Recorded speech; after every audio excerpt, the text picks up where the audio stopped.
In Chicago, you know that all sports rock. The Bears, Hawks, Bulls, Cubs, and Sox. Pick your favorite, you can choose. As long as the Packers lose. For everything you need to know, it's Bill Swerski Sports Talk Chicago. Bill Swerski Sports Talk Chicago. Hey, everybody. Welcome to another edition of Bill Swerski Sports Talk Chicago. This is your hosts, Alex and Sean. On this episode, we are going to be talking about Bulls Summer League, Cubs and White Sox baseball, little Bears news. But first, I'd like to thank our sponsor, the Rockford Ice Hogs. If you're not familiar with the Rockford Ice Hogs, they're the AHL minor league affiliate of the Chicago Blackhawks. What does that mean for you? You get to see the stars of tomorrow today at family-friendly, affordable prices. Sure, the season is not going on right now, but that shouldn't stop you from heading on over to Ice Hogs, getting yourself a hat, shirt, jersey, tickets, and more. Tell them Swerski Sports sent you. Alex, my friend, how are you doing on this nice, beautiful, sunny Sunday afternoon? I'm doing all right. Boy, the heat index is going to skyrocket, and it's going to skyrocket as football activities start. So hopefully they're practicing in the indoor facility because yeesh. Were you able to get any of the training camp tickets? Not training camp. I still got to look at Family Fest. I got to kind of figure out what I'm going to do for that. But training camp is just probably not going to work out for me logistically during the week. I tried to get tickets because my niece is like a year younger than my daughter and she's really into sports. She wanted to go, and my daughter likes going. I'm like, all right, I like going. So let's go. And I was online ready to go for when the tickets dropped, and I made the cardinal mistake of trying to get the joint tickets for the practice with the Buffalo Bills. And Oh, immediately, immediately when they went live, I went into a virtual queue where I was like 6,500th in line. And I'm like, oh eek. God. So then I tried to switch to another day. And then at that point, I was like 3,000th in line. And I was like, all right, I sat and waited. And then they were all gone by the time I got there. See, you would have gotten in if you just would have Bills fan puked. So yeah, I got Family Fest tickets instead. Um, yeah, the kids won't know the difference. I kind of wanted to Honestly, go it's to probably training going to be camp. more fun for them actually being at the stadium and I don't know what the activities look like at Hallis Hall these days. Like I said, I haven't been to the non Family Fest training since they were in Bourbonnais, but I think it'll be good for the kids to get to that one. Yeah, I think they'll have a blast. The one thing at training camp is they have like former players taking pictures and signing things and um, a lot of giveaways. I don't know what they'll have at Family Fest. Um, but yeah, we're gonna go. That's what we got They'll tickets have for. George's bouncy castle. It's just an inflatable thing on his knee. Because usually, when I go to Family Fest, sometimes depending on where I park, I mean, I always park uh, downstairs in the underground lot. The last few years, I've been able to come up right by the ramp, the main ramp that's like, right outside the Field Museum. A few years ago, I don't remember why, but I had to go around and park on the east end. So when I came up through that lot, I kind of made a round on the south end where like the Peyton statue is, like that's right by McCormick Place. And I remember them having like a bunch of activity things for kids like out in that area between like the statue and McCormick Place. Like, you know how there's that kind of grassy area over there? Yeah. That's where they had it. It was a few years ago, so I don't know how much will change, but um, either way, I think it should be a good time. I mean, the nice thing is, and I've said this about both preseason games and Family Fest, is listen, I want Arlington Heights more than anything. I want a much nicer, much bigger stadium full of modern amenities and the luxuries that a lot of stadiums built within the past 20 years that are not Soldier Field have. With that said, I do enjoy, at least I can enjoy more, the experience of going to Soldier Field in the preseason and for that family fest. I mean, preseason games are obviously much more crowded, but it's not quite full. And you're not in cold, crappy weather. Sure, sometimes it can be hot and humid, but I think it's a more enjoyable experience at Soldier Field in the preseason. And it's a hell lot cheaper too. Yeah. It's funny. I got a text from the Bears and it was like, oh, get preseason tickets now, starting at $75. And I was like, yeah, we'll wait on that one. We'll wait till they're like 15, $20. Yeah, no kidding. No kidding. And you know what you can also say too is I believe the parking is much cheaper. I mean, when I go to a game, even a preseason game, I never park in the garage. I always park by the Hilton in their garage. But I feel like for Family Fest, it's much cheaper, right? I don't remember paying that much when I park there for Family Fest. I take the L. Okay, so you wouldn't know. Um, Yeah, I haven't driven to Soldier Field since since it was the old wow. place. Like yeah, since it was pre renovations. Wow. Because they didn't have those underground parking garages, obviously, before that. Last time was we had one of the lots. Yeah, yeah, which makes sense. I mean, it's a pain in the ass either way, but at least when it's cheap for Family Fest for me, because I drive there, at least when it's cheap for Family Fest and there's not the long, long lines of a sold out Soldier Field, it's a much better experience to park in that garage than any other time. It's the only time I don't mind parking there. Otherwise, it just sucks. When we went to one of the preseason games 2 seasons ago, I think. I kept telling my wife, I always tease her that she has a giant purse. And we get to the game and they were like, "Oh, your purse is too big. You can't bring it in." And she was like, "It's not big." And I was like, "The NFL told you your purse is too big." So we had to they had like lockers that were like out there. We had to they're like, "Oh, you can put it in your car." I'm like, we took the L. "Oh, you can rent one of the lockers." So we had to, for like $20, we had to rent a locker. You have to rent a locker in the Bears locker room. They're like, this goes in the player's locker that's going to be cut after the game. Harold Jones Corte, here's his locker. By the way, he's going to be gone after this, so you can put it here. Uh, I don't know why Harold Jones Corte. I just thought of random Catching bear that Harold gets cut. Harold Jones Cortez catching strays on the Swerski podcast. Yeah, sorry, Harold Jones Corte. I just thought of a random bear that got cut once, and that was the first one I thought of. Oh, remember when Victor Cruz was a bear in a preseason? Yeah, for he was a bear for about 3 minutes. Wasn't that like what, 2017, 2018, something like That that? was it. That was in the dark era of our wide receivers. Yeah, it was 2017 because I remember, I don't know if you remember this, but Mitch Trubisky going off in that one preseason game. I think it was against like the Broncos or something. But remember, he came in and like he went off and they were down, but he brought them back and he had a chance to lead a game-winning drive. And I remember Mitch Trubisky dropping back and throwing a dart to Victor Cruz and him just dropping it. Oh, Victor Cruz. And did he do a little dance after he dropped it? I don't know. He might have had ants in his pants after that, but yeah, I don't remember the patented Victor Cruz dance after that one. God, that was when like Cam Meredith was our number one wide receiver, and then they went out and got like Dontrell Inman, Eddie Royal. Dontrell Dontrell Inman at one point was the best wide receiver on the Bears by Yeah, a country mile. yeah, it's crazy. And there was Joshua Bellamy. Oh my God. Boy, It's it that list of wide receivers was worse than our list of quarterbacks. yeah, yeah. And then they finally got Allen Robinson in 2018.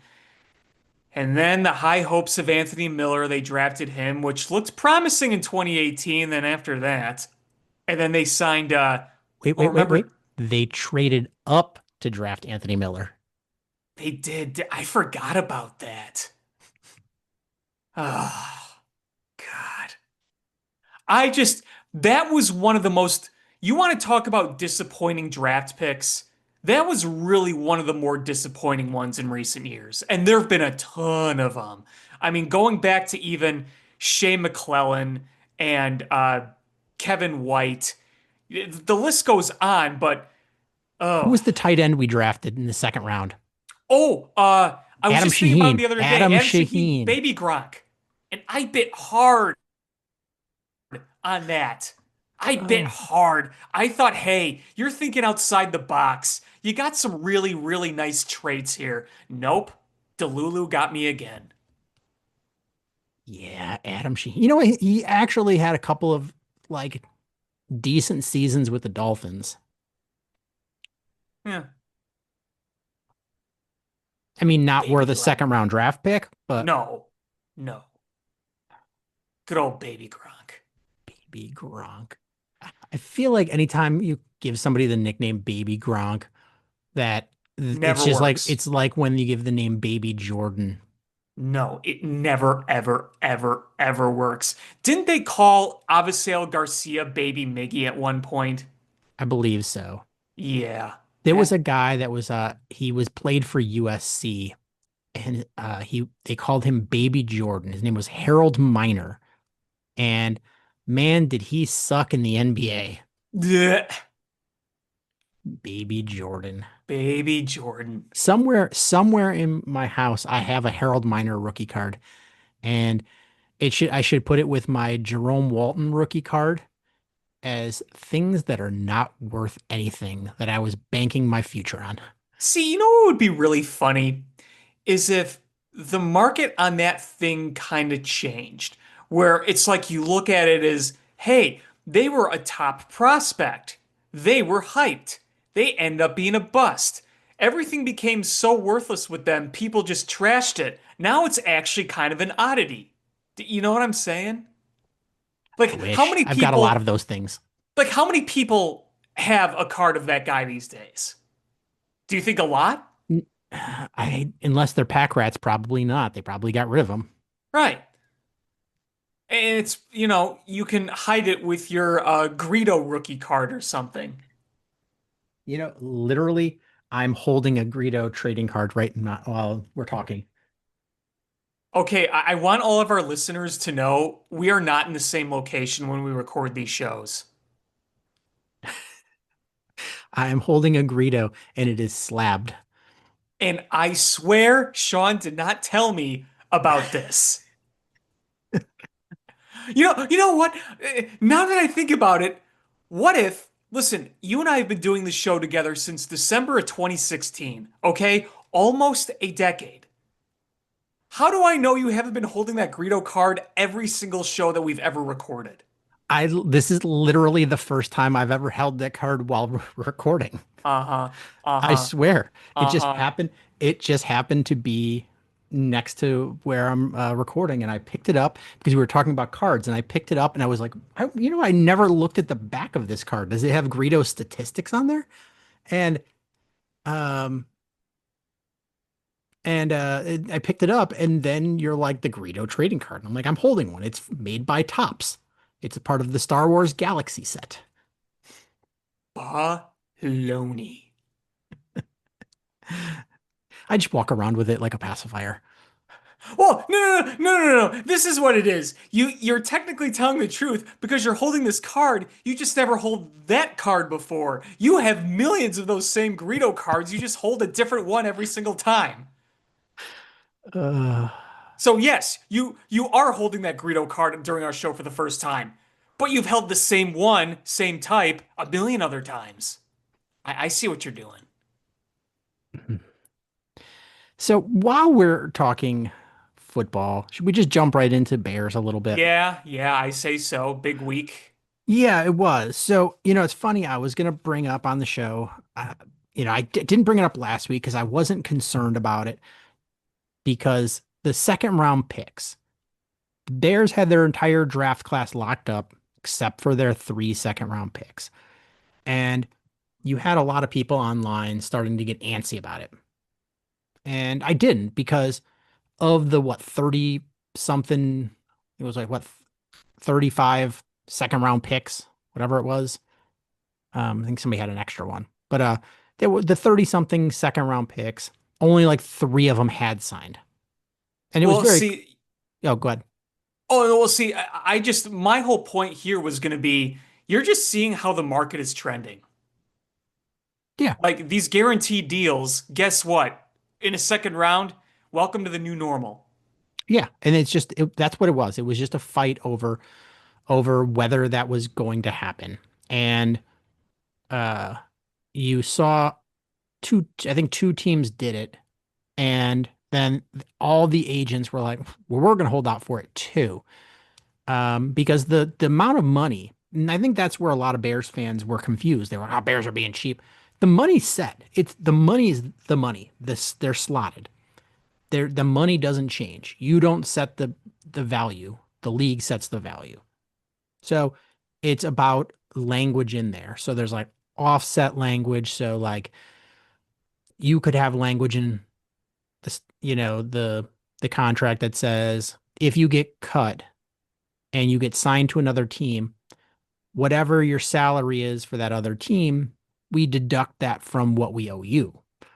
And so that's like offset language. And but then you can argue with that with your agent, go back and forth and try to minimize that. It could be, oh, in the first year there's no, offset, but then at a certain point there's offset. Whatever. You can argue about those. And it's just like little nuances. And the new one is how much is guaranteed. And once players started to sign and they realized, hey, we're getting to the point where all these rookies have to show up to camp and they can't show up until they've signed a contract. And um and they started signing and then you saw them dropping like flies. And once the first one did, you knew that the league either came up with a compromise that they're all going to go with or they they won the standoff.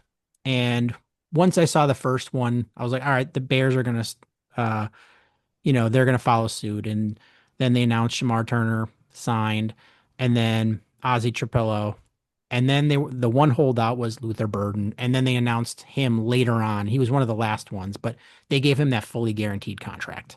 Yep. Yep. It And once the dominoes started falling, it was kind of quick, quick, quick. yeah, and it's not surprising that he got the guaranteed. He's a skill position guy, and um, the running back from Ohio State got the guaranteed money that went, a couple picks before him. So it's, Hmm. you're like, okay, fine, we're gonna do that. Like I But said, I think this is trending to the new normal. yeah, yeah, I think that's what it's gonna be, and you're probably gonna see that fight. The first rounders have been signing quicker and quicker. They're fully guaranteed. You know what the money is. What's the argument? Um, Now it's on to the fight for the second rounders. You almost forgot that the first rounders signed. It just was like, yeah, it just happened and it wasn't really a big thing because it was just expected. Yeah, it's a so it's just it's the new norm. It's the new uh, you know, it's just what's going to happen in the NFL going forward. Yep. But yeah, so the Bears, the rookies already had to report. So all of the Bears rookies are uh are in camp, and Caleb Williams showed up to camp early as well, which Hmm. is nice. Is showing, that he's ready to go. And that kind of expected him to. Oh yeah. Yeah. I mean, it's not surprising. He wants to do well. I know the national media and, people that aren't fans of the Bears, they are, they rag on him and they say he's a bust and he doesn't care about football. That man cares about football. He does. He does. And obviously, you heard the stories last year, even with the crappy ass coaching staff of what was it, him texting Shane Waldron a ton when he was first drafted and asking him questions. So, that desire has always been there. And the fact that Caleb is really trying to build a rapport with Ben Johnson, it was just kind of an expected thing. And you like to see it happen because you know that getting off to a quick start in camp is going to be important to stay ahead of this whole curve because it's a new staff, it's a new scheme, it's a new regime, and it's hard to learn a playbook. And a new scheme and a new playbook, especially with a guy like Ben Johnson, there's going to be a lot to get down. There's going to be a lot of, chemistry building. There's going to be a lot of questions being asked. So the sooner you stand on it, the better. And it's so I saw a tweet the other day and I didn't have my glasses on. I was, skimming it and Twitter, and I saw a tweet that I thought was from Luther Burden. And it just said 50 days until LB3 drops TDs and 200 yards on your favorite team every week. Heh, wouldn't that be nice? And I was like, all right, here we go. And then like Twitter started doing what Twitter does and ragging him. And he just went back like, you guess you forgot who's throwing you the ball.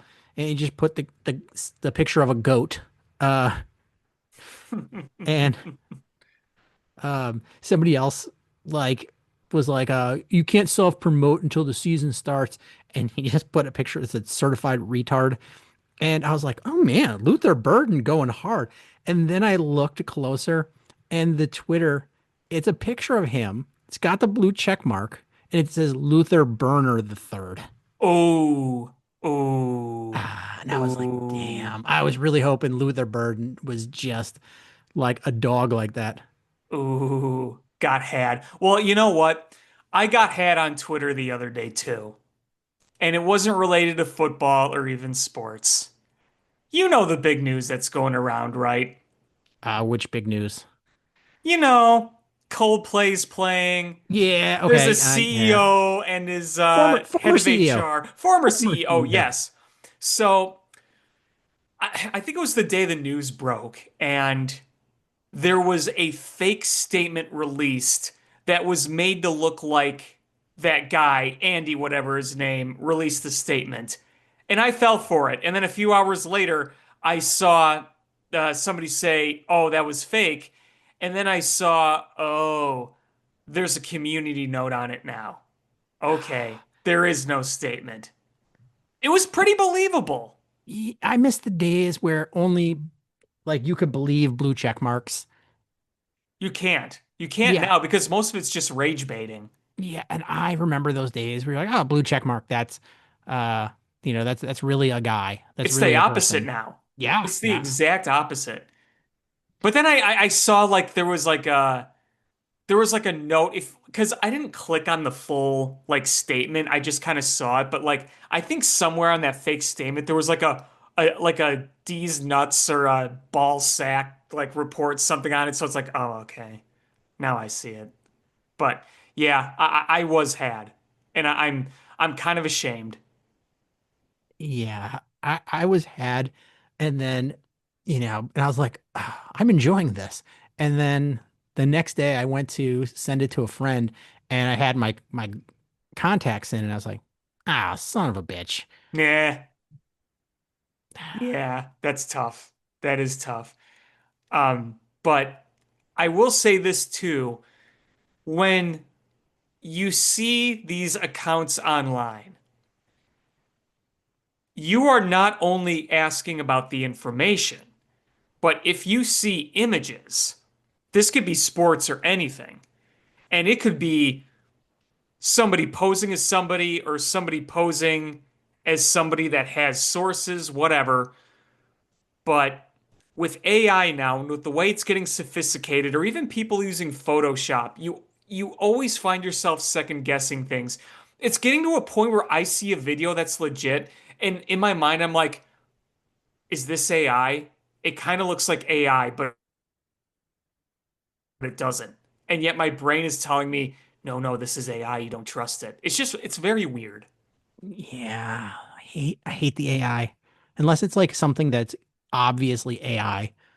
Like Oh yeah, I there mean, was most one. of it is actual AI is Yeah, I obvious. saw one where it was like an orangutan that was walking around like he was a person. He was holding hands with a human woman, and uh, and the woman's like, "Are you excited to meet my son?" And he's like, "Oh, I think it's gonna go great. I brought chocolate just in case it isn't." And then it cuts to him going, "I can't believe I did that." And then he diarrheaed all over the kid. And I was like, "Now that's what AI is for. Like that's clearly AI. I get that." But when then you have like these other things that were just like it's supposed they're pretending it's real. Like, no, I don't like this.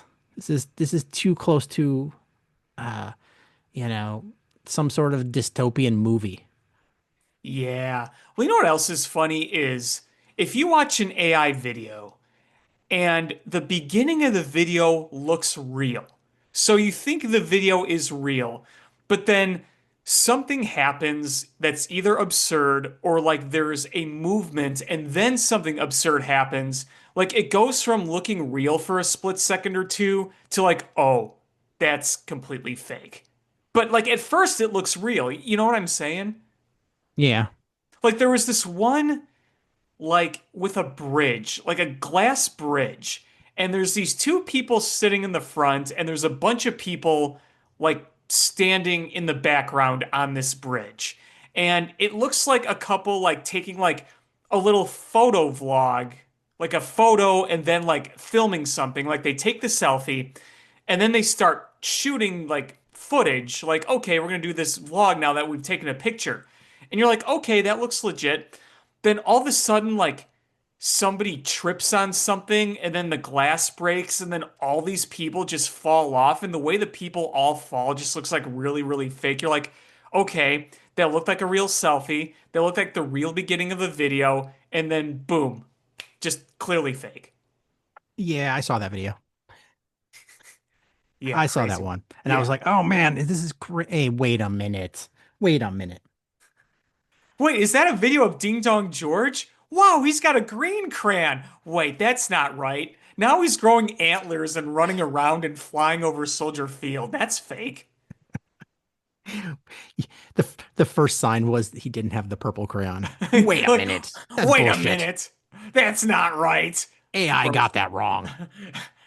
it's not the fact that he grew antlers and flew around like a reindeer around Soldier Field. It was the crayon color. We all know that. He's a one crayon pony. One crayon pony. Oh my goodness. Let's see. So Caleb is in the house. All the rookies are there. Training camp, rookies are reporting and practicing. Training camp starts Friday. We are here. And Yeah. uh and then we had the news that Jalen Johnson's not happy with his contract. And suddenly he's injured. I I get that his contract is now a steal for the Bears compared to like Sauce Gardner and some of these other cornerbacks, but it it's frustrating here. Yeah, I mean, the one thing that people are pointing to especially is he did like a podcast interview and he was mentioning about like the numbers on his contract and wanting to get like alluding to wanting to get more, obviously.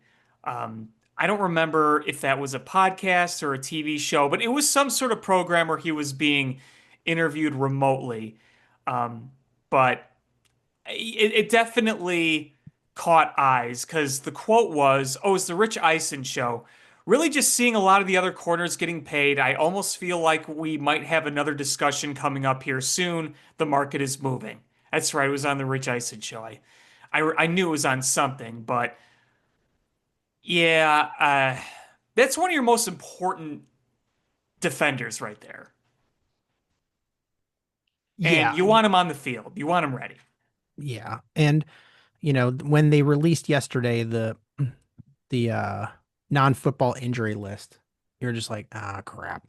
First name was Jalen Johnson. The second one was Case Keenum. He's back. Yeah, which he's back. as of what earlier this afternoon. Hmm. Jade Walker's there, and Ian Wheeler's not surprising because he had that uh, horrific injury in the training camp or in Yep. preseason last year. So Saw it on Hard Knocks. I'm anticipating him being back sooner rather than later, though. Yeah, I do too. I'm not really as much in panic mode yet about that, but it is something that does capture your attention because of his importance. I mean, you can look at the members of your secondary right now, the key guys, and you can argue who's the best, but I really do think Jalen Johnson is probably the best if you're not going to go with Kyler Gordon, um, right? I mean, Yeah. couldn't you argue he's your best secondary player? Oh yeah, absolutely. I think it's hard not to argue that. Yeah. So that's something to keep your eye on. It's a little bit concerning. I hope it does not become a problem that festers. Um, but we'll see. We shall see. Yeah. I mean, listen, his deal looks like an absolute bargain right now. You see these other guys getting paid like he said. It's really, really, really crazy what the market has kind of turned into.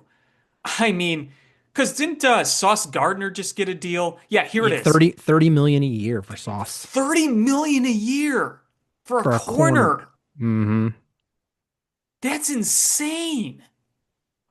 I mean, Sauce Gardner deserves the money. I'm not saying he doesn't, but that you're setting a new standard there.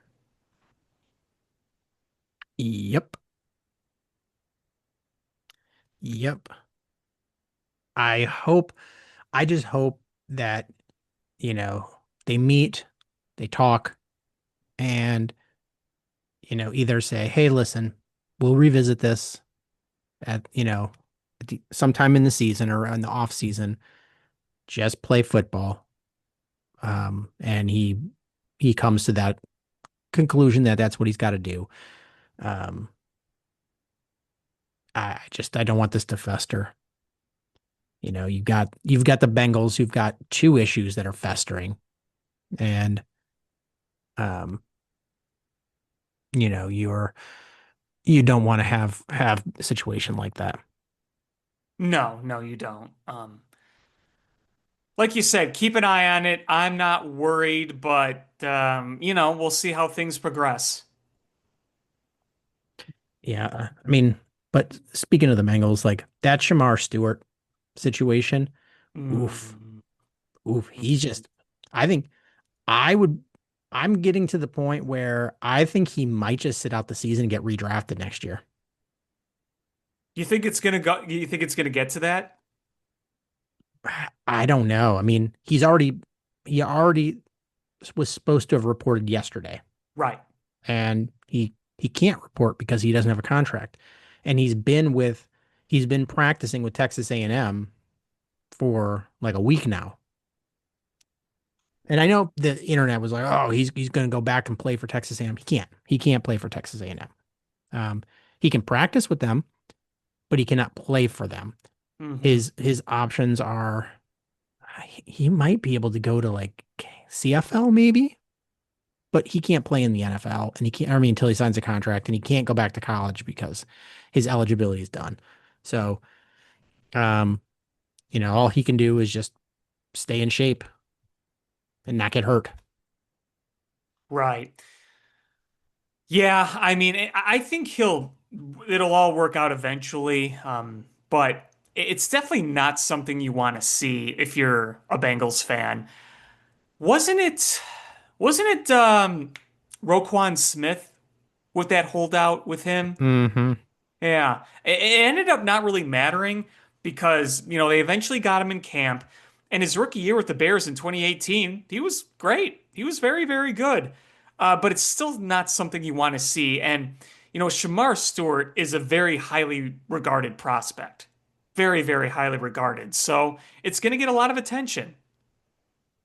Yeah, and then they've also got the Trey Hendrickson situation where he's not going to play until he gets a new deal. Yep. And Every day, another extension comes through that makes him more expensive. I don't know why they just didn't pay him. If they would have paid him a month ago, sure, it would have set a bad precedent um, to sign an extension early, but they would have saved themselves so much money because uh, TJ Watt got a big contract and somebody else got a big contract. Like these guys are just signing these huge contracts, which are just making Hendrickson more expensive. It's like the Cowboys when they don't sign uh Parson, and you're just like, okay, why? Just give the guy an extension. He's more expensive every time you don't sign him to an extension. He's just more expensive. I don't understand. Yeah, I mean, the longer you wait, the price is only going to go up. Like, imagine if Jalen Johnson, if, just the timeline was different and Sauce Gardner got the extension before, he wouldn't have that club friendly deal. Nope, would not. That's the economics of sports. Yeah. Everybody's always setting a new bar, a new standard, a new market. Uh, Frustrating. I mean, I get it. I'm not mad at the players. It's just teams got to be smarter about these things. I mean, the nice thing is, it seems like Ryan Poles and Jalen Johnson are both on good terms here. I don't think you could say the same about some of these other situations. Yeah. Oh, definitely. What do you want to move to now? Baseball? Sure. North side or south side? We could start with the White Sox this time. White Sox got their first sweep of the season. They did. They rolled into Pittsburgh and scored a ton of runs. They scored a metric shit ton of runs. A Like, metric shit. That's a good way to put it. yeah, they like pantsed the Pirates and spanked their bare bottoms. Like it was, an ass kicking. So good for the White Sox. That's um, yet another good outing from Savali. Um, and you saw Talkman with a home run and Vargas with a home run. Talkman had a great series. He's building that trade value. Oh, he is. He's absolutely. I mean, there's some other guys that are building the trade value. Savali's got trade value. Um, you know, you've got some trade value there, and we're less than 2 weeks away from the deadline, and the White Sox are just sitting there, fingers crossed. Don't get hurt. Keep playing well. Don't get hurt. Keep playing well. Because they want to move things. They want to get rid of more payroll. They want to get rid of any player that they can add future value to their team. They want to do that. Well, and I think a lot of people are looking at the good series Luis Robert had because you're starting to hear some rumors around that. I think the Mets are one of the teams people have been talking about. Yeah, I wonder what'll happen with him. I mean, he I, just I think he'll get traded. I don't think it's going to be for a haul, but I think somebody will go grab him. I mean, how much of the White Sox gonna have to eat of that contract? They might have to eat some. It'll be interesting. Um, the White Sox infield was interesting today. You had Vargas at first. They brought in Lenine Sosa at second. Chase Mydroth was playing short, and Colson Montgomery was playing third. And um, so that was an interesting lineup there. Um, I wonder how if they're gonna do that more going forward or not. Yeah, I mean, right now is your time to kind of mix and match and experiment here. I mean, you let guys like Chase Mydroth work through some of his slumps, and you give a chance for Colson Montgomery to do a few things, play a few positions. Now is where you can really try things out, and I think that was kind of the idea here. I mean, I think you need Vargas's bat in there because he's been like he's your big power. I mean, he's your power guy. Right now, yeah. Um, it's interesting. They've got the cast of players that they've got. You've got two catchers that you're trying to keep in the lineup in Caro and Teal. Um, you've got mix and match infielders. Um, Lenine Sosa has been playing. I mean, is he a great hitter? No, but is he playing significantly better than last year? Oh, absolutely. Yes. Um, Colson Montgomery is still playing well. I mean, he's definitely a good fielder, and that bat hasn't been bad. Right. Um, Benintendi's playing fairly well. I mean, that batting average is low, but Yeah. um, He can pop one out of here every now and yeah, then, he's but he's got that sneaky power. yeah. Um, so you've got guys that are playing well. It'll be interesting to see, who other teams are coveting. Yeah, Um, I mean, I think some of the relievers in their pen, I mean, I know their bullpen isn't great, but there's a veteran it's or not, two that you could flip for something. Not much, but something, maybe. yeah, I mean, Hauser is probably your biggest trade piece, even though he had the worst start since he's been a White Sox with against the Pirates, Yeah. and it wasn't. Um, they got to him a bit.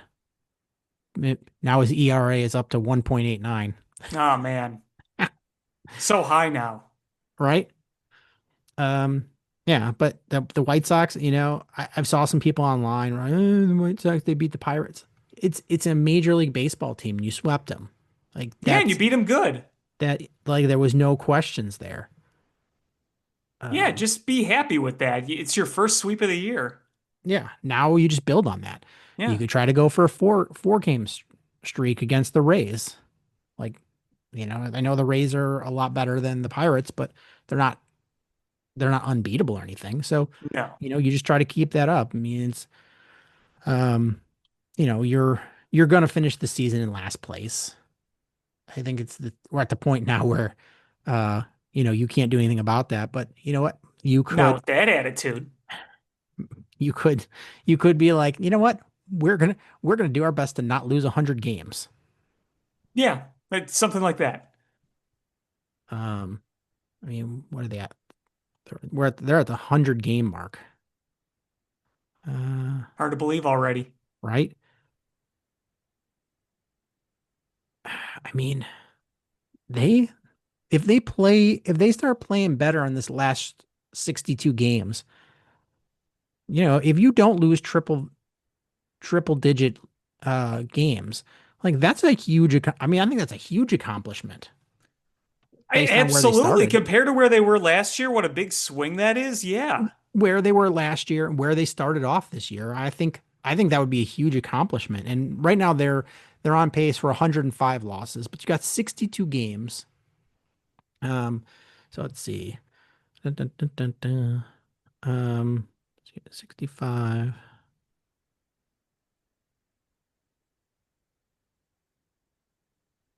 And hey, you're well ahead of the Rockies in Like, all terms right, of, you would have to be like 35 and 27 the rest of the season, which is a pretty good record, but it's not, that's not doable.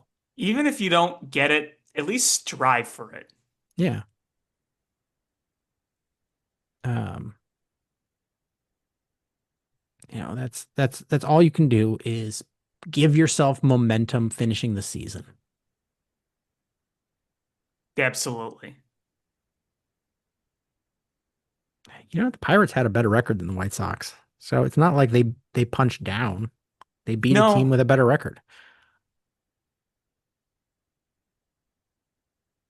Man, the Rockies are bad. yeah. You know what was funny though is during the Sox series, you heard sell the team chants in Pittsburgh, a chant that is all too familiar to many Chicago fans these days. But yeah, you want to talk about one of just the absolute worst owners in all sports. Bob Nutting is up there. That's true. I'm looking. The Rockies are on pace for 122 losses. Yeah, I mean, they're on pace to beat the White Sox record. That is terrible, man. They're a I bad mean, team. think about it. You have an all-time worst team last year, and that record is probably only going to stand for a year. Like it was unthinkable for anybody in modern baseball to see 120 plus losses. And now you could see it 2 years in a row. That's just Uh, wild. um, let's see. Yeah, so I don't know. The White Sox, let them have their flowers. They played a good series. Hopefully they carry it forward and stomp on the Rays. Yep, just keep going. See what you can do. The Cubs, they started really well after the All-Star game in that series against Boston, taking the first two games. And I mean, I know Boston tried to give that one away with bad defense, but the Cubs came out and took those first two games. And today I was like, all right, let's see if we can do it. And they got off to an early 1-0 lead. But then you're like, nobody scored in the third, nobody scored in the fourth, nobody scored in the fifth. And I was like, And you had a lot of traffic too. You couldn't and get I'm those like, runners home. yep. And when I saw that, I was just like, you know what? They're not going to win this game. That Yeah. they're not. You weren't going And to keep Boston scoreless for how long? I mean, because yeah. think about it too, until what, the seventh or eighth inning, Boston had one run the entire series. You knew that wasn't going to last. And, you had bases loaded in an inning you couldn't score. You had a leadoff double from PCA, who had two absolute rocket doubles off Crochet, by the way, which is insanely impressive, but you didn't get him home. When when you had as many good swings as you did, and you left as many guys on as you did, you just like, it's going to cost you. And then they had what, like five straight innings of walking the leadoff man, you just can't play with fire that long and not get burned. Yeah. And Horton played a nice game. He did. He did. His fastball was looking as good as it has. A little shaky with the command at times, but overall, he pitched a fantastic game. It's just a shame they couldn't get the win for him. Yeah, they could not hit him for shit. I mean, we had four walks. But But they couldn't hit him. no, not at all. And but the middle relief just came in and pooped the bed. Yeah, Presley wasn't good. Pomeranz got tagged for that three-run home run to Alex Bregman. But the starting pitching this series was great. I mean, Colin Ray, it wasn't pretty, but he got the job done enough, and the bullpen did the rest. And then, Shota Imanaga was masterful on Saturday night. Like, Oh, that was ace absolutely. level pitching. Yeah, that was, something to behold. And I wanna talk about um Colin Ray a little bit. I, that guy, his record is 8-3. Hmm. Like it does not, the eyeball test does not look like it. Like, but he has he's gone out there and done what's asked of him. Back end guy, and he, for the most part, there's been a couple stinkers in there, but the ERA is not great, but it is not dreadful either. It's a 3.8 No. ERA, good record. I mean, I know record that doesn't mean anything like it used to, but still, like you're winning the games he's in. Yeah, Um, you are. You are. He and had a little bit of a rough patch in June, July, and then he made some tweaks, and he's been overall effective his past few starts. I mean, I still don't trust him come postseason time, but No, but he can help get you there. yeah, it's making me, uh, if he can keep playing well, and if you're confident that Tyone's going to be back before too long. Maybe you just need to go out and get one guy and then beef up on your relief, bring in a reliever or two and then another bat, like a bench bat. Um, Save some of that ammunition, not needing another starting pitcher. Yeah, I mean, but you need another starting pitcher. 100%. You need that guy. We're having another freaking bullpen game coming up. I'm I, d- so tired of those. I don't want another bullpen game the rest of the season. I think Charlie Morton is very likely to be a Cub. I don't think it's your only move, but I think that's at least a move that gives you another starter that could give you some innings.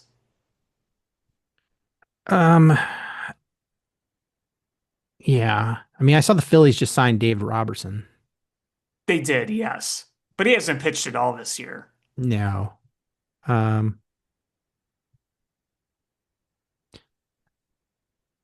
yeah, I don't know I don't know what the Cubs are going to do. It's I really thought they were going to make something early and they didn't. I just don't think it came to them, the market that they want. Whether it's a pitcher or a position player. Because as we know, the big position player rumor slash want is Eugenio Suarez, who has been on an absolute heater recently. Hmm. But here's the thing. The Diamondbacks just swept the Cardinals. And I think the Diamondbacks want to go as far as they can without selling until it is absolutely obvious they need to sell. I don't think their chances are great right now, but they're not zero. They're not zero, but they're also not good. They're not good. Um, I mean, frankly, they really could and should sell now, but I think they're going to hold off as best they can. I mean, because they're trying to keep fans coming to the game, but like, I mean, reality here is they're in they're only ahead of the Rockies in that division. And I know they're not wildly out of uh, you know, anything. They're 2 games behind the Giants. They're 3 games behind the Padres, or 3.5 behind the Padres. Like, they're just like, well, we're on a winning streak, but It's tough for them. I get it. it's I think it's the perception is, and the weird thing is I think they have a good team. It's just they got off to a bad start and they've got some injuries. They They don't need should to blow it up. no, I think it's they do what the Red Sox have done like the past decade is trim some stuff and then reload for next year. Yeah, I mean, Eugenio Suarez is going to be a free agent, so Yeah, like they don't have to blow up anything for long-term pieces. Is no, trade guys that are going to be free agents. exactly. Um, I'm shocked that they haven't. Um, you know, we're we're getting to the point where um, some of these teams just need to realize that they're not going to be competitive. Um, in the National League, uh, I mean, Arizona's probably the best record team that should just start selling off just certain pieces. Be Hmm. strategic. Sir, they should be very surgical. I think that's the term. Yes. Miami, be sellers. You're not good. No, Atlanta, they're not going to buy. yeah. Atlanta, be sellers. Yep. Washington, be sellers. Yep. Pittsburgh, give us Yep. Paul Skeens. Um, For Vidal Brujan. that seems like a fair trade. You know what? We'll even throw in another guy, so it's a 2 for 1. 2 for 1. Okay, John Birdie.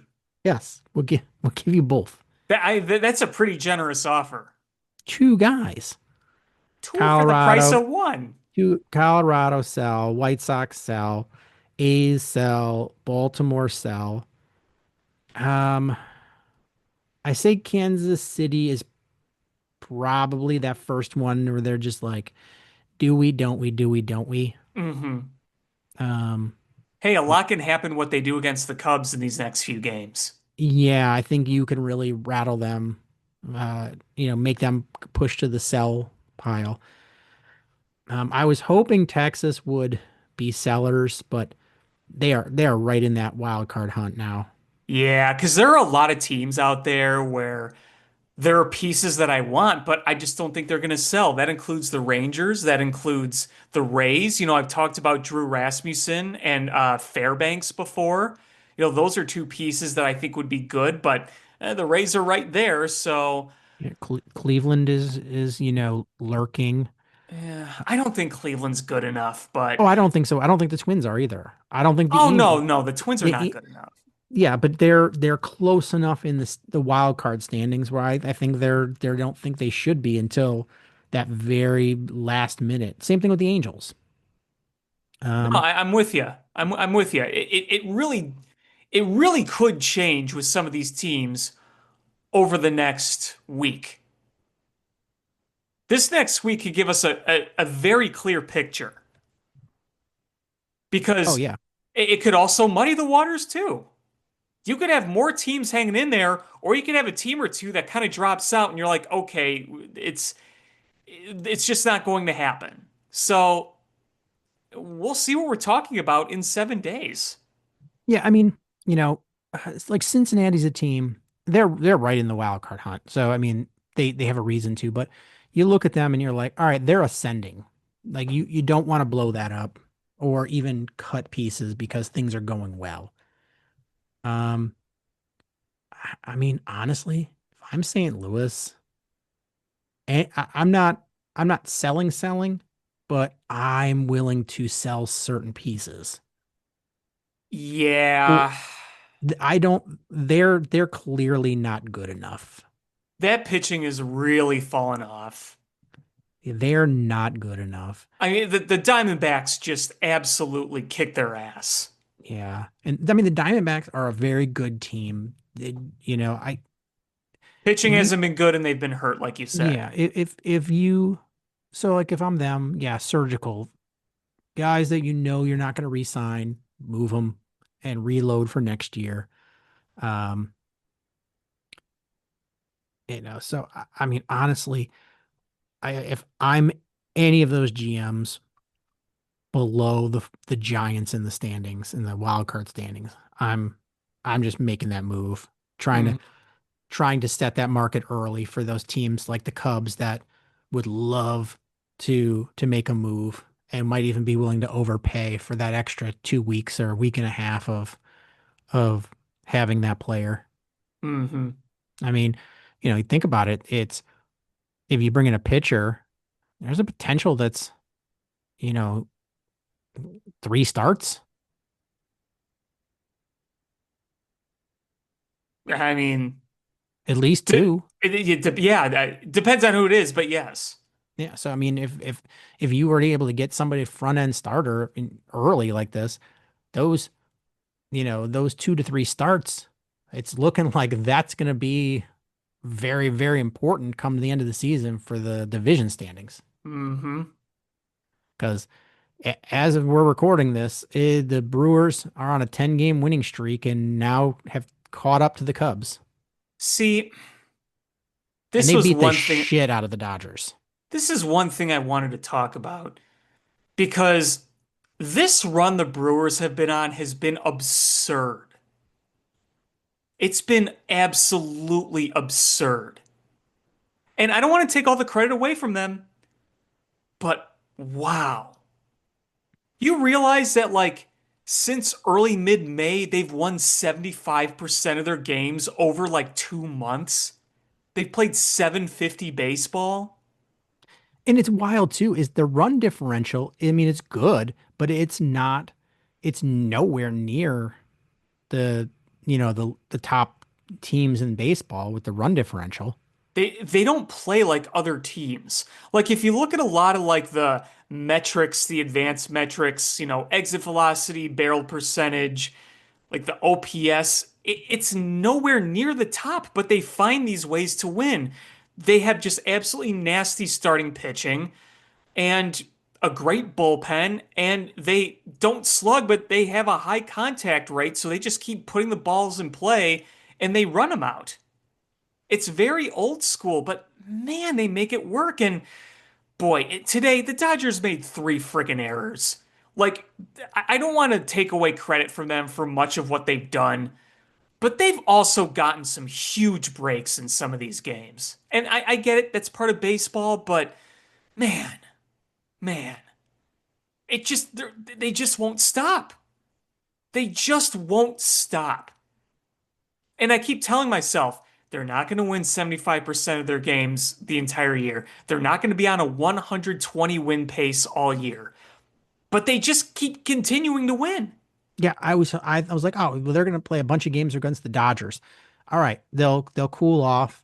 Even if they're playing well, you're like, okay, you look maybe a split. Nope, nope. They kick the shit out of them. And uh you're just like, man, I that's so will say frustrating. I will say this though, the Dodgers the past few weeks as a whole have looked very, very poor. They're You like know, 2 and 12. I'm rooting for them to not be good, but oh, excuse me. I'm rooting for them to not be good. It's just I needed them to be good for against the Brewers. Right, exactly. Exactly. They're very banged up. Their pitching is just devastated, and Mookie Betts is struggling. Freddie Freeman is banged up and I think finally starting to show his age a little bit. Otani's doing Otani things, but I think Teoscar Hernandez has been hurt. Michael Conforto has been bad. Um, Obviously, you remember the Max Muncy injury. That was brutal at Hmm. third base. Wasn't that against the White Sox too? Maybe. I think it was. But they're very, very banged up and they've been playing very poor baseball. Very, very. Because do you remember what the Astros did to them after the White Sox series? The Astros went to Dodger Stadium and wiped the floor with them. Oh yeah, that was an ugly, ugly series for the Dodgers. It was. So it's just, here's my hope is the Brewers are a good team. It's going to be a battle. Much of it is going to be determined how the Cubs play against them. They got 8 games against them down the stretch, including a 5 game series at Wrigley Field. You can make or break your season there. But I'm just like, I hope this is them just kind of peaking before the final stretch. I mean, we've seen teams peak too early. We have. And I I don't mean, think the Brewers are just going to collapse, but there's no no, way they can keep up this pace. It's absurd, right? something's going to come up. It always does. This is baseball. Everybody reverts back to the mean of where they're supposed to be. And honestly, it's a funny sport because you play this marathon season, 162 games, and then you get to the playoffs and it's a sprint. It's an Hmm. absolute sprint. And it's uh the Brewers are, doing really well right now, and they have for a minute. And but at some point, they're going to regress back to the mean. The Cubs are a better team on paper, and but they need health on their side. They do. And obviously they need to beat the Brewers. They want to be better than them. They're going they can't just this is a scenario where you can't rely on the other team falling apart. This isn't like 2016 where you were so good and the rest of your division was completely irrelevant. Like, you're not going to win this by 17 and a half games. Like you just have to be the better team if you Yeah, want to win the division. and the not saying that the Brewers have a tough schedule for the next two series, but Seattle's a good team, and Cal Raleigh is playing out of his mind. Big Um, dumper. and you got the Marlins who are a mid team, but the Cubs have Kansas City and the White Sox before you got the 3 game series in Milwaukee. Um, so you are hoping that you can do better against Kansas City and the White Sox than they do against Seattle and Miami. And then Yeah. then it's that big series. Right. I mean, you look at the next few and it's like, okay, we talked about the White Sox looking good out of the gate. If you're the Cubs, you obviously want to take care of business there. And then the Royals, they're not bad, but they're not good. So in this scenario, I think if you go 4-2, you feel good, right? Over these next few series. I think you can't go any worse than that. Right. At I, least over the series that, yes, those two, right? yeah. And um because the Brewers aren't going to do any worse than that. No. Well, I So mean, you never know, but you're not counting on it. you're not counting on it. That's right. But then you got to go in and you've got to win that series against the Brewers. You've Yeah. got to cool them off. Yeah. At least don't get swept. Yeah. I mean, the nice thing is not trying to shit on the White Sox, but I think I think you try to adjust your pitching rotation so you can get Shota against the Brewers. Well, I think that's why they're starting Matt Boyd on Tuesday. I think they're trying to align things a certain way because you have the bullpen game Monday. Boyd didn't pitch during the All-Star break, and he didn't pitch in the Boston series. Yeah. I think you need Boyd and you need Shota to pitch in those games because you need wins. You got to beat that team. Right.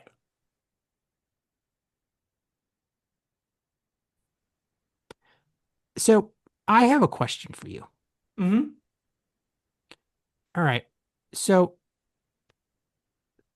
PCA, Hmm. he's an absolute phenomenal defender, right? Hmm. Um, do you think that when all is said and done and he hangs it up in however many years, um, do you think he will be the best fielding center fielder of all time?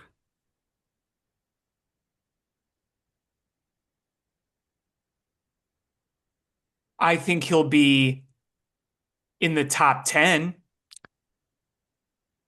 I mean, because when you think of great fielding center fielders, who are the ones that come to mind? Andrew Jones has got to be one of them, Andrew right? Jones is the best fielding center fielder of all time.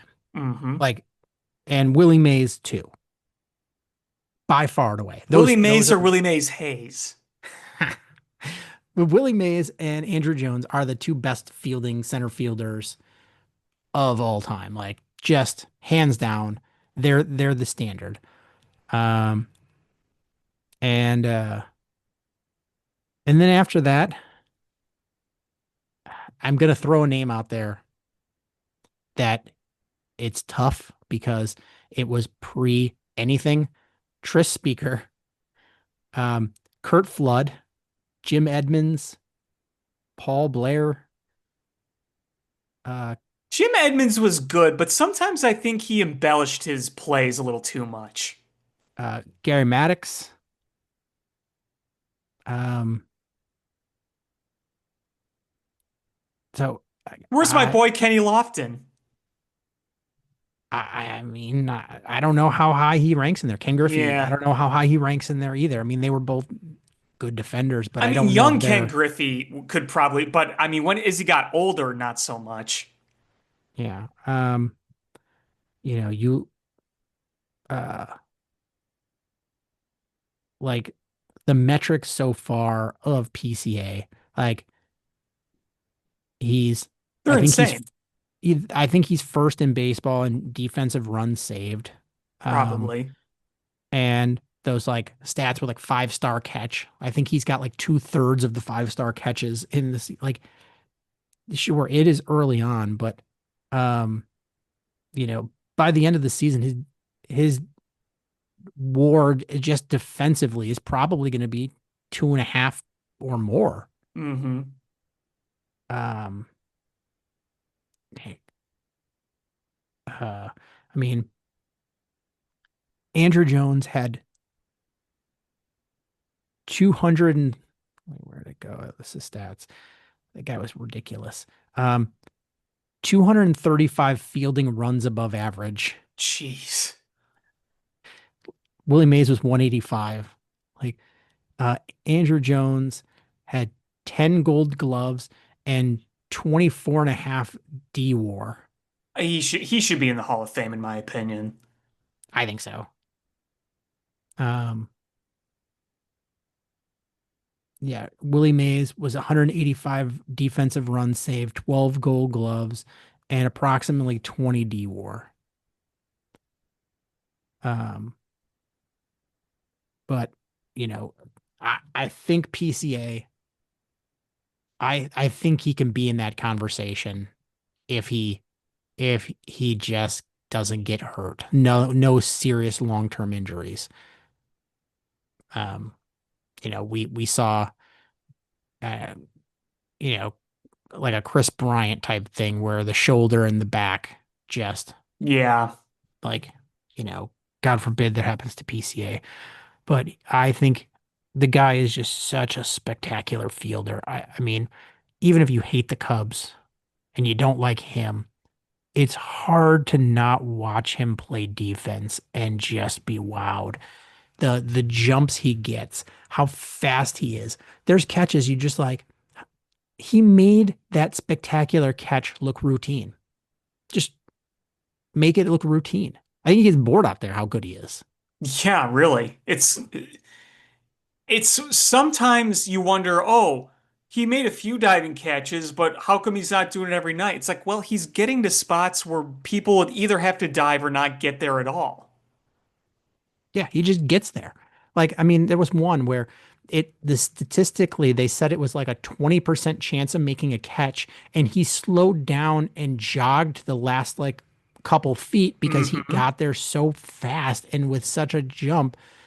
And like statistically, you just watching it from the jump went from like a 20% chance to a catch, and off the jump, it went to like a 60% chance. Like, Hmm. it's insane just watching him play. He's such a good defender. And there's been a lot of good fielding center fielders in our time, but like that guy is special. Hmm. He is a special fielder, regardless, even if, he doesn't hit like this for the rest of his career, which fingers crossed he does. But just defensively, that guy is special.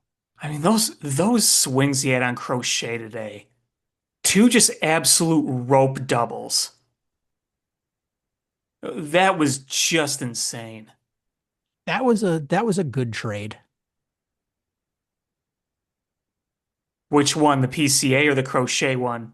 The Cubs getting PCA. Oh yeah, who was great. That Hey, and then was you saw them play together at the All-Star game. Yeah, they had the two starting center fielders. Which, by the way, I actually low-key really had fun with that swing off. Um, I was fine with it. I didn't have an opinion either way.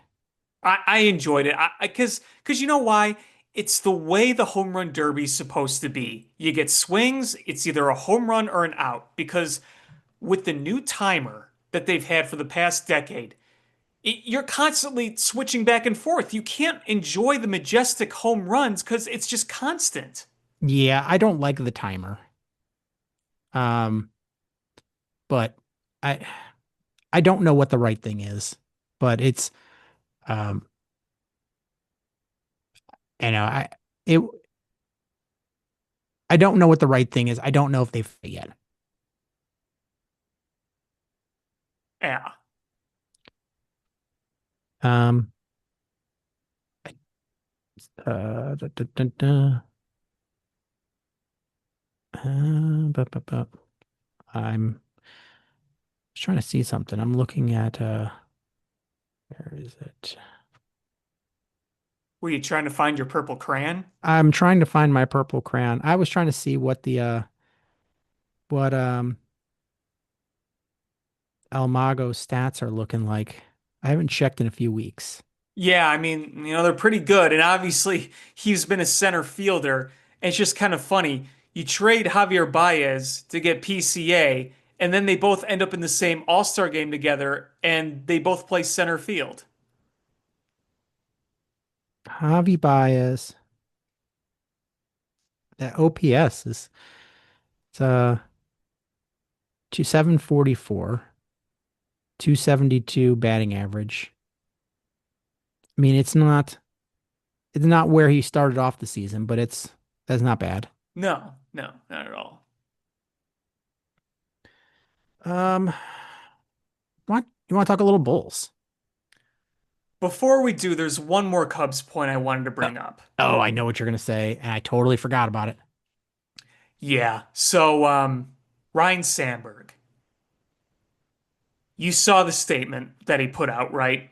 No, I didn't. This is not where I was going. Oh, what did you think I was going with? Lee Elia.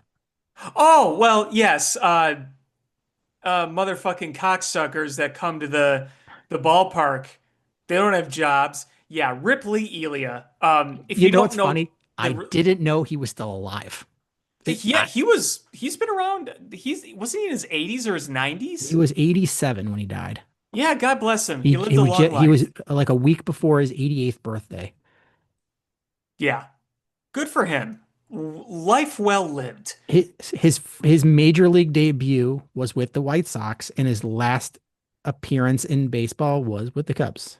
Yeah, I like to believe that as soon as he arrived at the pearly gates, they opened and there was Les Grobstein standing there with a beer and the image of his ridiculous tape recorder, and they just reminisced. I didn't know that was the Grobber that recorded that.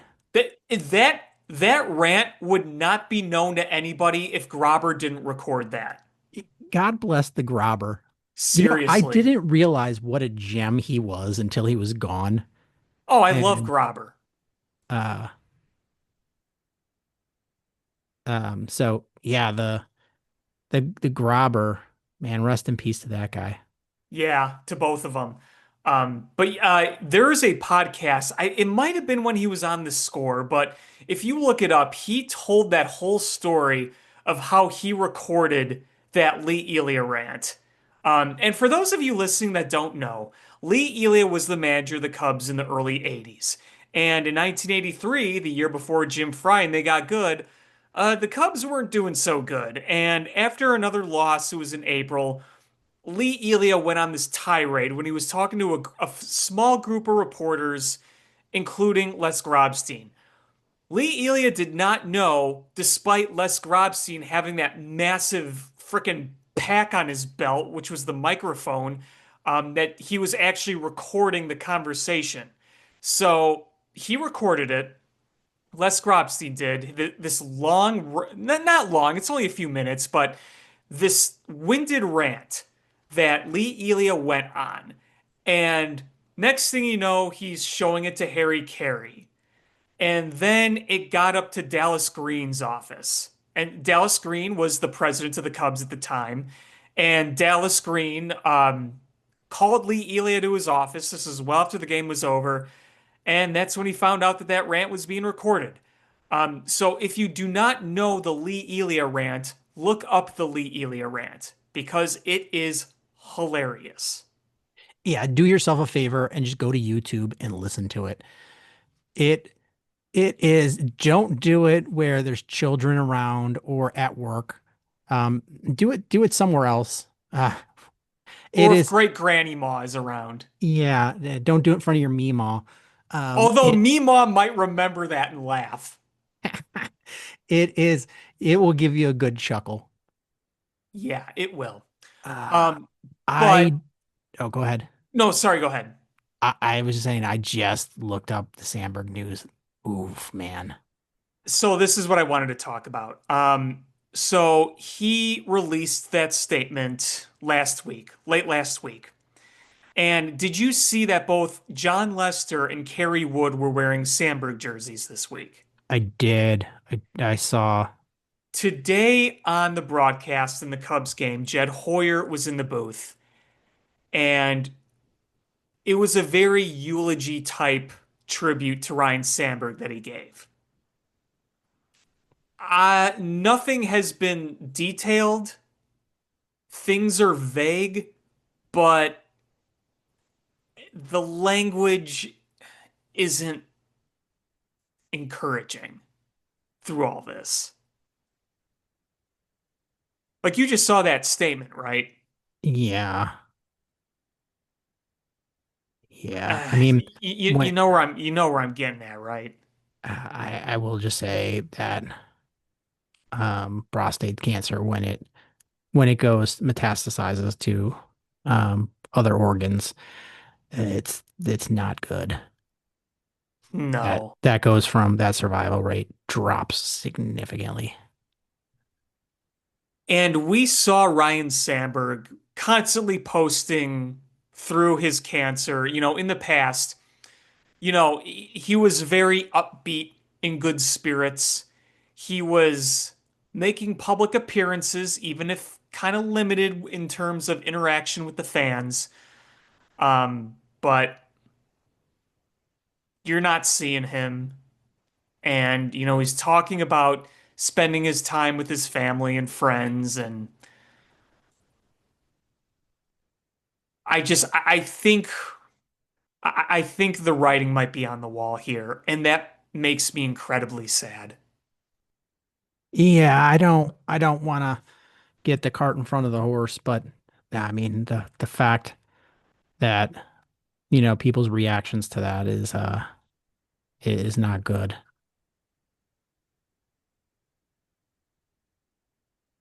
Not good at all. No. It's it's heartbreaking.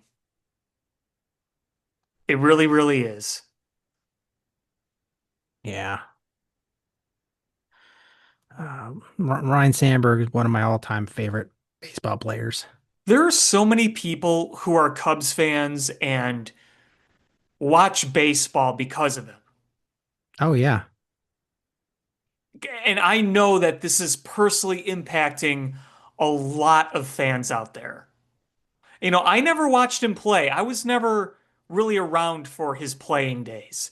The only time I was alive when he played was when he came out of retirement and he was just on his last leg. And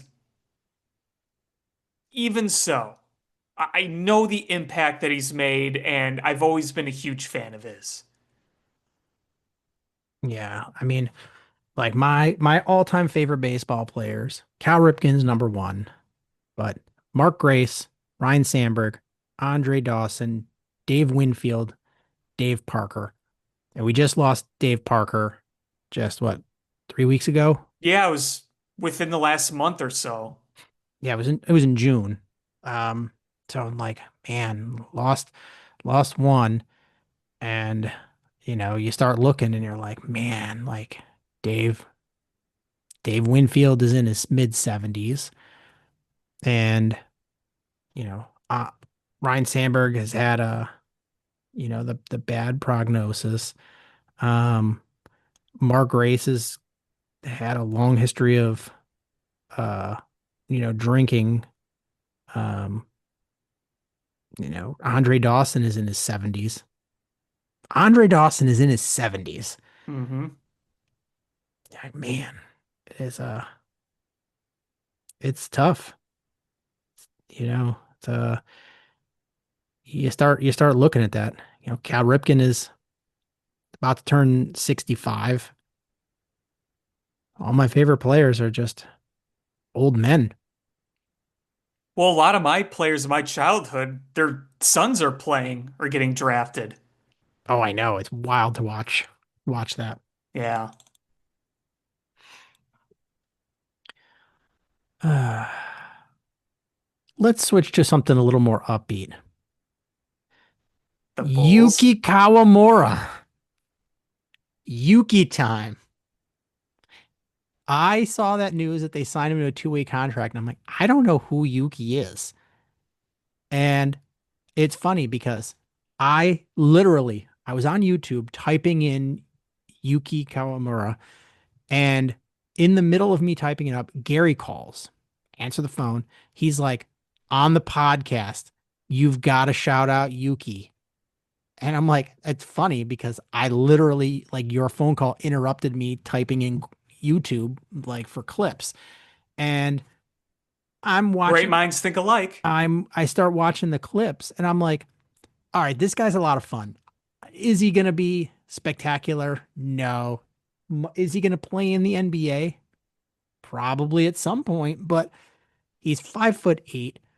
But man, I love the tenacity, the fundamental play, the hard nose, good defender, can shoot the three. Like, why can't this guy be like 6'5"? I know, right? That would be something. You see the talent in there. Yeah. I mean, that no look pass. Um, but he played well for the Japanese national team. Um, but he dropped a 20 and 10 on the Jazz the other night.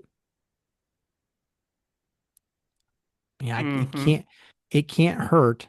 It can't hurt to sign a guy like that. He's 5'8", 159 pounds. He's currently the shortest player in the NBA.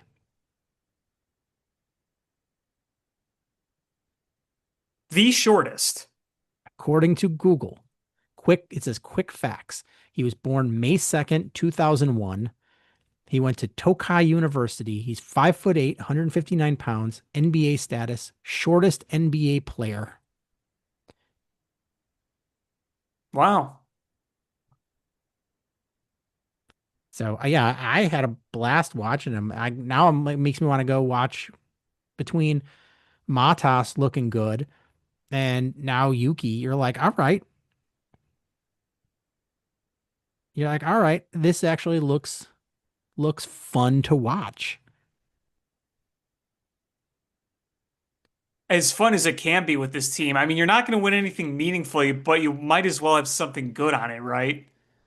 Yeah, yeah. In 5 games with the Bulls, averaged 10.2 points, 2.4 rebounds, 6.2 assists, and 2.2 steals in 23.9 minutes. Yeah, he played for Memphis last year, averaged 12 and a half points, 2.7 rebounds, 7.8 assists in the G League. So we're probably gonna have to go watch Windy City Bulls games to get our uh our Yuki fix. Head on out to Hoffman Estates. Hoffman Estates. I've never been to a Windy City Bulls game. Neither have I, and my office used to be not far from there. Was it I, Now Arena, they call it? It used to be they changed the name, and I can't think what it was or what it Now is. Arena was the last time I saw it. Wasn't it like a Sears Center for a while or like a before when Sears was still a thing, or was that another place? Um, N- yeah, it's called Now Arena. Um, wasn't Poplar Creek there? Doesn't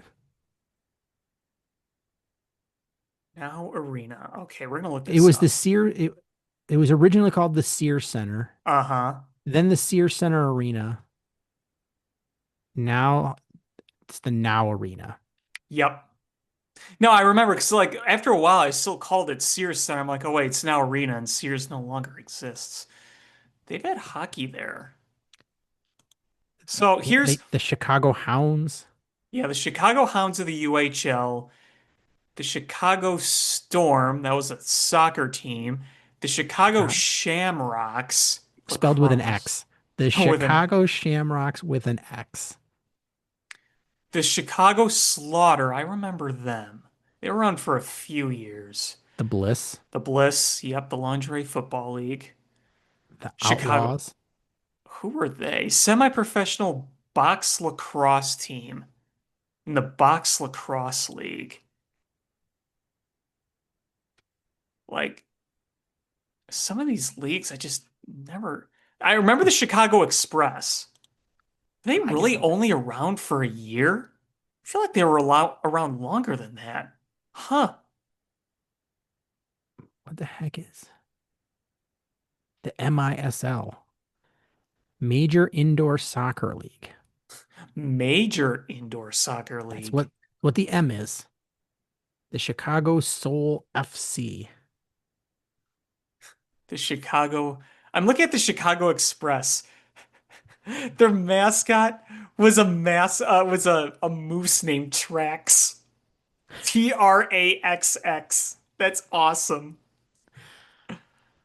Uh, Oh boy.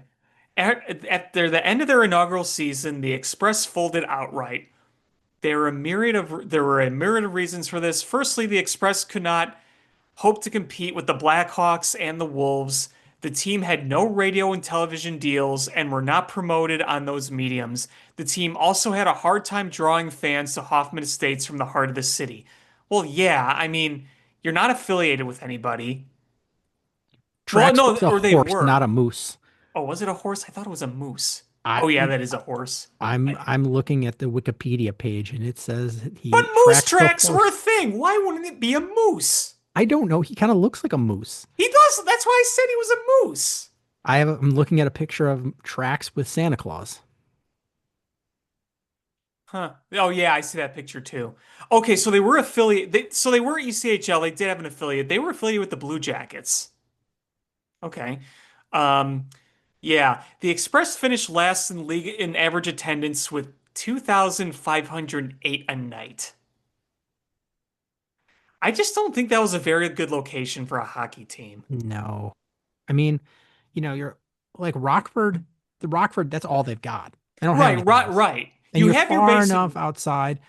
Like the Wolves, they capitalize, they have their own little market um that they've got there in Rosemont.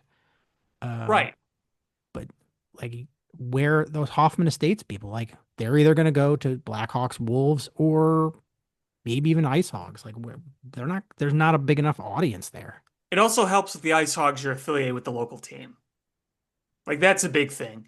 Yes. Um, they were affiliated with They're the Blue owned Jackets. outright by the Blackhawks. Well, now they are, yes, Yeah. yes. But yeah, I mean, oh boy, yeah. So the team name, the new franchise back in 2012 when it was new, the team held a special name contest for people that would enter and they would get some entries and they would choose the name. On July 22nd of 2012, the four finalists for the team were unveiled. The Blizzard, the Hoffman Estates Hammers, the Knights, and the Express. So it was a vote. All for a team that was around 1 year. Windy City Bulls. Yeah, I'm just and the other tenants of that arena, the Chicago Mustangs. Oh, Chicago Mustangs. I thought it says are a professional, but haven't they not played in years? Oh, I see. On August 12th, 2024, the Mustangs officially announced that they would field a women's team for the 24-25 season. The Mustangs previously fielded a women's team that competed in the Premier Arena Soccer League, PASL, and the United Women's Soccer League, UWS. Hmm. And yet I don't see that I don't even know when the season ends.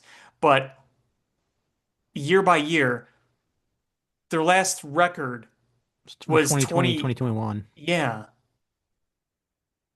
I don't know. Don't know what to tell you.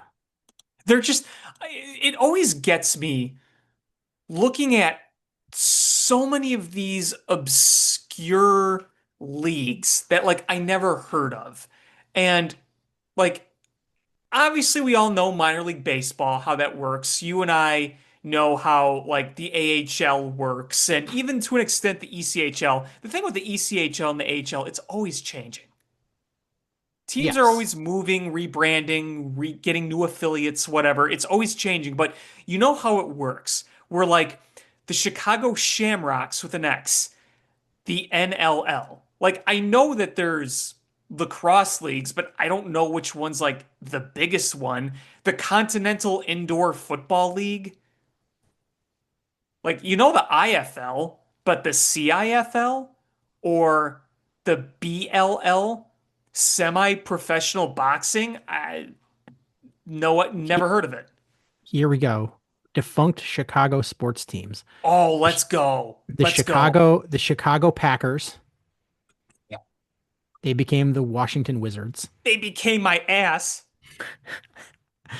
The Chicago Stags, they played in the Basketball Association of America. Um, the Chicago Fire, not the Chicago Fire soccer team, the team in the World Football League in 1974. The Chicago Cougars in the WHA, Hmm. the Chicago Blitz. I went to a Blitz game when I was a kid. That was That was the XFL team, no, wasn't it? the USFL. USFL. Yep. USFL. The Chicago Rockets. They were All-American Football Conference in the 40s. Then they became the Chicago Hornets. There was the Chicago Tigers, who played in the NFL in the 1920s. The Hmm. Chicago Owls, who were part of the Continental Football League in the 60s. Chicago Owls. Mm, uh, yeah, that's wild. Now, are the Chicago, remember when the Schaumburg Boomers or the Schaumburg Flyers, is that the same franchise? I I, don't. because you remember that, right? When they were the I Flyers? At least I do. No, I remember them being the Boomers, which I think they are now, aren't they? They are the Boomers. I just remember going to Chicago, Schaumburg Flyers games, same stadium back in the day. Let's see. What does Wikipedia say? Schaumburg Flyers were a professional baseball team based in Schaumburg, Illinois. The team played in the Northern League from 99 to 2010. They formerly played in Thunder Bay, Ontario, where they were known as the Thunder Bay Whiskey Jacks. Huh. Okay then. So it is a different team. Okay. All right. Um, I mean, I remember the Chicago Rush. That's a team I miss. The Flyers had some of their games broadcast on 670. They did. That's right. They did. Oh, speaking of that, forgot Harry Teinowitz died. Yes. Thank you for reminding me. Carm, Yurko, and Harry. That was a classic. That was peak Chicago sports radio. I I remember like I lived in Philadelphia when that was like at the peak, and people were like, "Dude, come back and gotta listen to Mac Yurko and Harry. This show is great." Yeah. Yeah. R.I.P. And you haven't really heard from him in a while. At least I haven't seen anything. Well, I mean, he had the basically got blackballed. He had like the DUIs. Um, I forgot about that. I mean, all of those guys, you know, I Chicago media is just so different now. mean, Dan McNeil's blackballed. Yeah, well, Harry was blackballed, and Yurko's a shell of himself.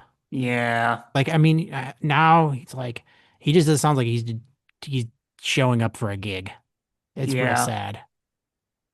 In his prime, though, he was great. Oh yeah, I just wonder how many fistfights happened with him, Mac Yurko, and Harry. Eh. uh, yeah, but he was. It was funny. I was like flipping through radio stations several years ago, and um, uh, Harry Teinowitz was on some like weird non-sports show, just talking. I'm like, oh, forgot about him. I know, Uh, like it brings back such a different time that's now like 2 decades old. oh yeah. Um, trying to see what if I can. What was he? I'm trying to find. There's like a resume for him, but yeah, he was on some weird show. It was like a quiz show on like a random AM station. I was like, Harry was? yeah, he was just like hosting some after he was off sports. He was just like hosting some weird show with another guy that was like not sports. And I was Huh. like this sounds like Harry Teinowitz. And I listened for a few minutes and he said Harry Teinowitz. And I was like, oh shit, this is where he wound up. I had no idea. Harry Teinowitz, the man of the people. Uh, the only other thing I had is the Blackhawks signed Anton Frandl, their first round pick, to an entry level deal. I thought he was Hmm. going to go play in Europe for another year, but I don't know where he's going to, if they're going to have him on the Blackhawks or if he's going to play in Rockford, but he signed an entry level contract. He did. So he's locked down. Yeah. Well, is there anything else you wanted to talk about? No, I think I've said my piece. I think that's going to do it for this episode of Bill Swerski Sports Talk Chicago. I want to thank everybody so much for listening. Please hit subscribe however you listen to podcasts, whether it's iTunes, Stitcher, YouTube, Google Play, Spotify, etc. Share this podcast with your friends. Help grow the show. Follow us on social media at Swerski Sports, Facebook.com/Swerski Sports, SwerskiSports.com, or Swerski_sports_podcast on Instagram, or ShyFanPat2 for Alex on Twitter/X, or AlexanderJPatCreative.com for all the cool stuff that Alex does. And again, thank you so much for listening. Until next time, bear down. Cubs win! What a lucky break! The good Lord wants the Cubs to win! We thank Ditka and God for all they have provided. Cubs win! Cubs win! Cubs win!